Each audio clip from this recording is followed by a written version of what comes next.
माणसं जेवढी एकनिष्ठ नसतात तेवढी कुत्री असतात. आणि आत्ताच्या युगात शिवप्रतिष्ठान हिंदुस्थानचे संस्थापक संभाजी उर्फ मनोहर भिडे उर्फ भिडे गुरुजी हे नेहमी चर्चेत असतात. आता भिडे गुरुजी पुन्हा एकदा वेगळ्याच कारणासाठी चर्चेत आलेत. भिडे गुरुजी यांच्यावर कुत्र्यानं हल्ला केल्याची घटना समोर आली आहे. तर झालं नेमकं असं, सोमवारी रात्री संभाजी भिडे एका धारकऱ्याच्या घरी भोजनाच्या कार्यक्रमासाठी गेले होते. रात्री साधारण 11 वाजता ते हा कार्यक्रम संपवून घराबाहेर पडले. त्यावेळी माळी गल्ली परिसरातून जात असताना एका भटक्या कुत्र्यानं त्यांच्यावर हल्ला चढवला. या कुत्र्यानं संभाजी भिडे यांच्या पायाला कडकडून चावा घेतला.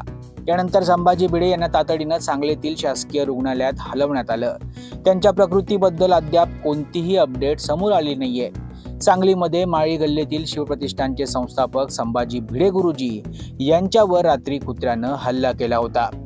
ज्या माळी गल्लीत कुत्र्याकडून भिडे गुरुजींवर हल्ला झाला त्या गल्लीत महापालिकेकडून आता कुत्री पकडण्याची मोहीम हाती घेण्यात आली आहे. सांगली महापालिकेच्या डॉग वॅन पथकाकडून ही मोहीम हाती घेण्यात आली आहे. अलीकडे वाघ्या कुत्र्याच्या समाधीवरून संभाजीराजे छत्रपती आणि भिडे गुरुजी यांच्यात वाद झाला होता. भिडे यांनी वाघ्याच्या कथेला ऐतिहासिक मान्यता असल्याचा दावा केला होता, तर संभाजीराजे यांनी वाघ्या कुत्र्याला अतिक्रमण ठरवत पुतळा हटवण्याची मागणी केली होती. भिडे गुरुजींनी वाघ्या कुत्र्याचं समर्थन करताना म्हणाले होते की माणसं जेवढी एकनिष्ठ नसतात तेवढी कुत्री असतात, असं संभाजी भिडे म्हणाले होते. त्यानंतर संभाजी भिडेंसोबतच ही घटना घडली आहे. Bureau report, Maharashtra news 24.